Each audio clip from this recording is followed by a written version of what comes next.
नहीं है। पैसा छापो, घर में बैठ के रख लो, सिर्फ गरीब दुखिया को मारिए, ठीक है? यही काम रहेगा आप लोगों का, ऊपर वाला देख रहा है। चापड़ से हमला अपराधियों का नया ट्रेंड। ऐसी वारदातें हो तो ट्रैफिक में पुलिस को लगा करके जनता का दोहन कर, उसमें 25% मुख्यमंत्री सरकार तक पैसे पहुंचे और बाकी जो 50% है नीचे के पुलिस से लेकर के तमाम अधिकारी के बीच में बांटी जाए। जो गुनाहगार है उसको मौत की सजा दी जाए, फांसी पर लटकाया जाए, स्पीडी ट्रायल चलाया जाए। झारखंड में अपराधी अब डरते नहीं हैं, बल्कि खुले में अपराध कर रहे हैं कि उन्हें पता है कि शासन और प्रशासन हमारा कुछ नहीं बिगाड़ सकता। कल की घटना याद है आपको, जमशेदपुर के बिष्टुपुर थाना क्षेत्र वाला, हाँ डीडी वाला डबल डाउन बार के बाहर जिस हत्याकांड को अंजाम दिया गया। जमशेदपुर प्रशासन को जहां लोग खरी खोटी सुना रहे हैं, तालियां बजा रहे हैं, 100-250 रुपए लेने वाला पुलिस बता रहे हैं, उनके सामने एक व्यक्ति की हत्या कर दी गई, कई लोग घायल हुए। तमाशवीन प्रशासन खड़ा रहा और अपराधियों के इर्द गिर्द घूमता रहा। मां रो रही है, चीख रही है, बिलाप रही है कि हिमांशु को कोई ला दो, मेरे बेटे को मारने वाले को भी फांसी दो। जहां सरयू राय ने इस पर फांसी की मांग की है, वहीं पूरा का पूरा जो राजनीतिक कुनबा है, खासतौर पर विपक्ष, वो हेमंत सोरेन से सवाल कर रहा है, हेमंत सोरेन की पुलिस से सवाल कर रहा है। हालांकि आनन फानन में जमशेदपुर के एसएसपी ने एक्शन लिया है और उस दौरान लापरवाही बरतने वाले पुलिसकर्मियों को तत्काल प्रभाव से निलंबित कर दिया है, जिसमें तो एएसआई शामिल थे।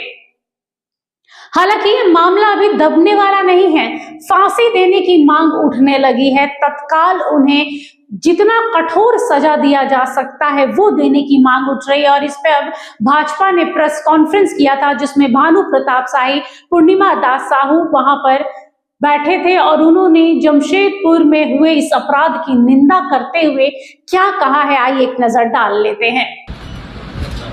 जमशेदपुर में कानून व्यवस्था पूरी तरह से ध्वस्त हो चुका है। अभी जो हिमांशु सिंह जी का मौत हुआ है, यह कोई साधारण घटना नहीं है, असाधारण घटना है। पुलिस के वैन से खींच करके अपराधियों के द्वारा पुलिस के सामने चाकू से गोद दिया जाना, आप समझ सकते हैं कितना जघन्य अपराध के साथ एक होनहार नौजवान की जिंदगी अपराधियों ने छीनने का काम किया है। हिमांशु सिंह की मौत का जिम्मेवार जितना चाकू मारने वाला अपराधी है, उससे कम अपराधी वहां के उपस्थित पुलिस पदाधिकारी और कर्मी नहीं है। भारतीय जनता पार्टी दोनों को दोषी मानती है और सरकार से मांग करती है कि अपराधियों को अविलंब गिरफ्तारी हो, स्पीडी ट्रायल किया जाए और फांसी के फंदों पर उनको लटकाया जाए। साथ ही साथ वह पुलिस पदाधिकारी जिन पर वहां उपस्थित होने का सीसीटीवी फुटेज हम लोगों के पास और आप लोगों के पास है, जिनके सामने खींच करके हिमांशु सिंह और प्रत्युष सिंह को चाकू से गोद दिया गया। एक हिमांशु की मौत हुई और प्रत्युष की अभी भी बहुत गंभीर हालत बने हुए हैं। उन पुलिस पदाधिकारियों को भी मौत का बराबर जवाबदेह मानते हुए 302 के तहत मुकदमा चले और उनकी गिरफ्तारी हो और स्पीड ट्रायल के माध्यम से उनको भी फांसी दिया जाए। यह भारतीय जनता पार्टी आप लोगों के माध्यम से मांग करती है। तो यह बहुत विचलित करने देने वाला जमशेदपुर की घटनाएं आप लोगों को 3-4 महीनों में ही देखने को मिलेगा। किस तरह से चापड़ चलाए जा रहे हैं, किस तरह से चाकूबाजी हो रही है, किस तरह से हत्याएं हो रही हैं, किस तरह से चैन की छिनतई हो रही है, चोरी हो रही है, डकैती हो रही है, अपराधियों का बोलबाला झारखंड में बढ़ते हुए सबसे ज्यादा जमशेदपुर में बढ़ा है। यह बहुत ज्यादा चिंता का विषय है। आज जमशेदपुर के लोग डरे हैं, सहमे हैं। यहाँ महिलाएं सड़क पर अगर निकल रही हैं तो अपने जेवर को घर में रख करके निकल रही हैं।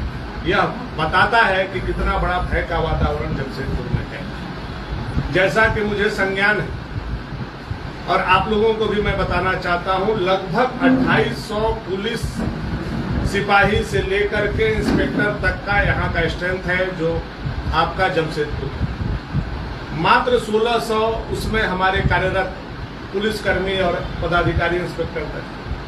1600 पुलिस और पदाधिकारी मिलाकर के जो लोग हैं उसमें से प्रतिदिन 500 से ऊपर लोगों को वाहन चेकिंग में लगाया जाए,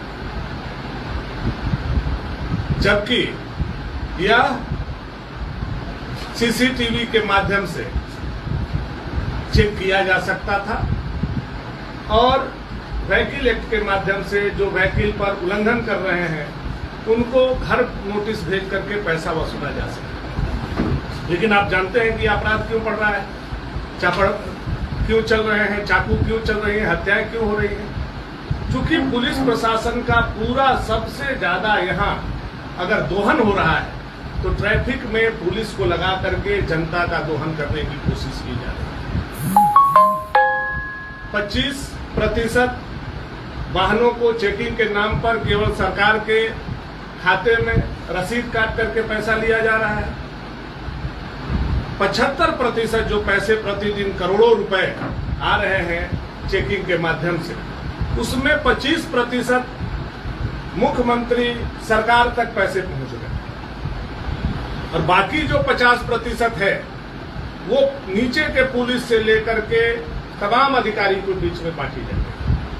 और उसी का देन है कि प्रशासन पूरी तरह से असफल हो चुकी है, जनता के रक्षा में नहीं बल्कि पैसा कमाने के लिए वो लगी हुई है।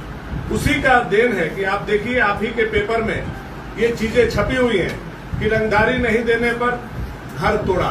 तो आप समझ सकते हैं क्या जमशेदपुर में हो रहा है, क्या दुर्दिन हम लोगों को देखना पड़ रहा है। आप देख रहे हैं साक्षी में रंगदारी के विरोध पर चाकूबाजी, 2 घायल।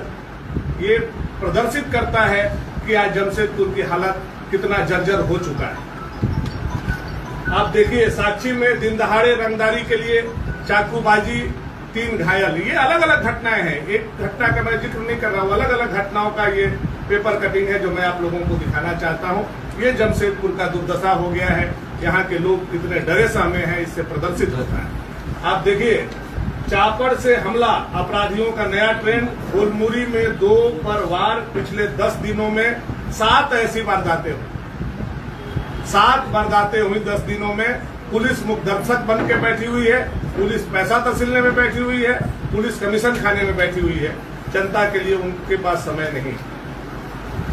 पार्किंग विवाद में 20 सड़क पर मारपीट, चाकूबाजी, 2 घायल। जो औद्योगिक नगरी, इसको क्राइम नगरी क्यों बना रहे हैं?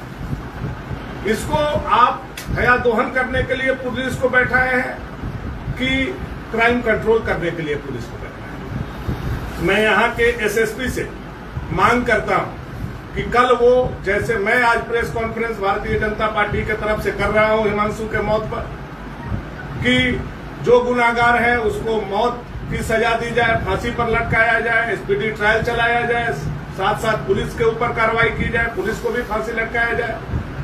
आप एक काम करें कि हिमांशु के माता पिता परिवार को न्याय देते हुए अपने कार्यकाल का मात्र 3 महीना का रिपोर्ट कल प्रेस के माध्यम से जनता को बताने का काम करें।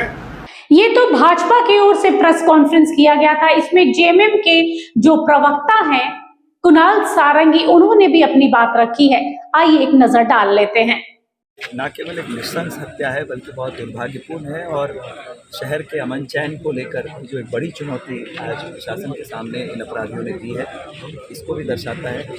अभी परिवार के लोगों से, उनकी युवक की पत्नी से, पिता से लोगों ने मुलाकात की। मैंने माननीय मुख्यमंत्री महोदय की और डीजीपी की बात भी कराई उन लोगों से, और दोनों इस विषय को लेकर बहुत ही गंभीर हैं। जमशेदपुर इस विषय को लेकर एसएसपी से बात की है, तो प्रशासनिक स्तर पर निश्चित रूप से बहुत बड़ी चुनौती है, और जो वहाँ पर पुलिस की उपस्थिति में इस तरह की घटना का होना, ये न केवल प्रशासनिक व्यवस्था के ऊपर बल्कि जो जमशेदपुर के लोग यहाँ शांतिपूर्वक रहते हैं उनकी उस भावना पर भी अपराधियों ने चोट की है। तो इसलिए किसी कीमत पर इसे बर्दाश्त नहीं किया जा सकता है, और मैं आपको ये आश्वस्त करना चाहता हूँ कि इस विषय को लेकर चीफ मिनिस्टर का ज़ीरो टॉलरेंस है, और अपराधी कोई भी हो, किसी भी स्तर का हो, नहीं बचेंगे। और परिवार को न्याय दिलाने के लिए पूरा झारखंड मुक्ति मोर्चा का परिवार इस परिवार के साथ खड़ा है, और हर स्तर पर हम इस लड़ाई को लड़ेंगे जब तक उस युवक के जो हत्या हुई है, जो उनकी मृत्यु हुई है, उस पर उनके परिवारजनों को न्याय नहीं मिलेगा। मुख्यमंत्री जी से क्या बात हुई? माननीय मुख्यमंत्री महोदय ने स्पष्ट कहा है कि पुलिस के सभी स्तर के पदाधिकारियों को निर्देश दिए गए हैं कि जल्द से जल्द इस विषय को निपटारा इसका किया जाए, जो अपराधी हैं उनको गिरफ्तार किया जाए और परिवार को न्याय दिलाया जाए। और जल्द ही हम लोग परिवारजनों के साथ माननीय मुख्यमंत्री से मिलकर भी जो बातें इनकी हैं, जो कई बातें हैं जो ये संभवतः सरकार तक पहुंचाना चाहते हैं, प्रशासन तक पहुंचाना चाहते हैं, वो भी हम सुनिश्चित करें। देखिए, अपराध चाहे भाजपा के कार्यकाल में हो या जेएमएम के कार्यकाल में, अपराध सिर्फ अपराध होता है। बेगुनाह लोग इसमें मारे जा रहे हैं, और जमशेदपुर के बार और पब के बाहर ये पहली घटना नहीं है। चाहे वो जमशेदपुर रहा हो, साक्षी रहा हो, मानगो रहा हो, इन सब डिस्को पब के बाहर में आए दिन इस तरह के अपराधों को अंजाम दिया जा रहा है।